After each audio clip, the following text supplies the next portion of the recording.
मोदी घमंड में मत रहना।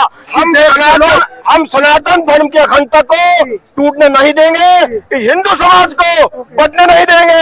हम तो अगला कदम क्या होगा? देखिए, अभी यूजीसी वापस लेती है कि नहीं लेती है, मोदी को ये स्पष्ट करना पड़ेगा कि इस देश में सवर्ण 140 करोड़ के नागरिक में श्रेणी में आते हैं कि नहीं। सबको अधिकार है अपनी बात करने का। मोदी ने किस हैसियत से आकर के जब सवर्णों ने अपना एप्लीकेशन मूव कराया था कि हमको जंतर मंतर रामलीला मैदान पे अपनी बात रखनी है, तो किस संवैधानिक व्यवस्था से आकर के उन्होंने सवर्णों के इस आंदोलन को रोका है? सवर्णों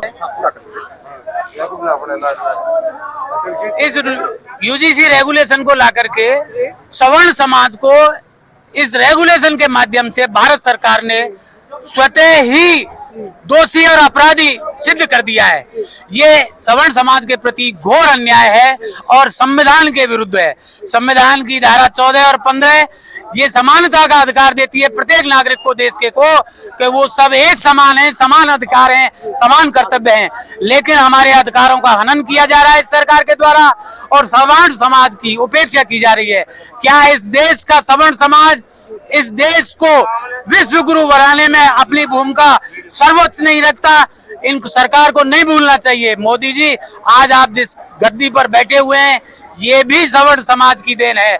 और आज जो विश्व में आप डंका बजा रहे हैं, सनातन का उत्थान करने का आप वादा करते हैं, तो ये आप ध्यान रखिए, भूतो न भविष्यति। सवर्ण समाज के अलावा दुनिया में कोई भी व्यक्ति ऐसा नहीं है जो सनातन को मजबूत कर सके और सनातन का संवर्धन कर सके। सनातन की धर्म ध्वजा लहराने वाला सवर्ण समाज ही है, जिसको आज आप कुचल रहे हो ऐसे घिनौने कानून ला करके।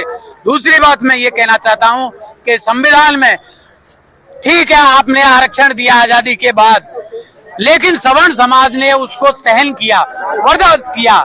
लेकिन आरक्षण किसी का अधिकार हो सकता है, सुरक्षा किसी का अधिकार नहीं है।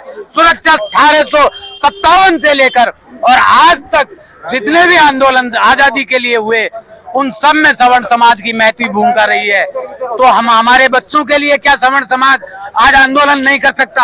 आप रोक सकते हो उसको? कोई सरकार नहीं बनी देश में जो सवर्ण के आंदोलन को रोक सके। सवर्ण एकता, सवर्ण एकता, यूजीसी।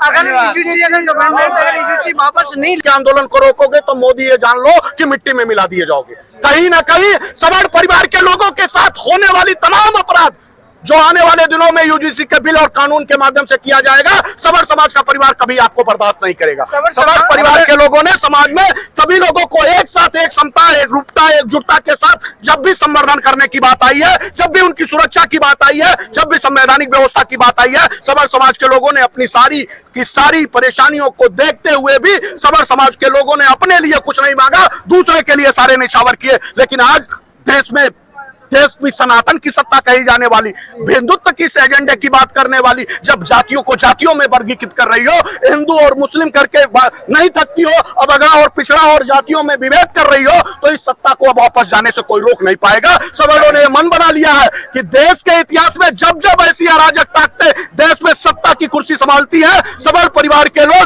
नेताजी सुभाष चंद्र बोस, सरदार भगत सिंह, अशफाकुल्लाह खान देश के निवेश तमाम लोगों के हितों के लिए निकल के आ गया। मोदी घमंड में मत रहना। हम सनातन धर्म की अखंडता को टूटने नहीं देंगे, हिंदू समाज को बढ़ने नहीं देंगे। हम किसी जाति के, किसी धर्म के विरोधी नहीं है, हम केवल यूजीसी कानून के विरोधी हैं। हाँ, हमारे माननीय राष्ट्रनायक मोदी जी ने बहुत सारे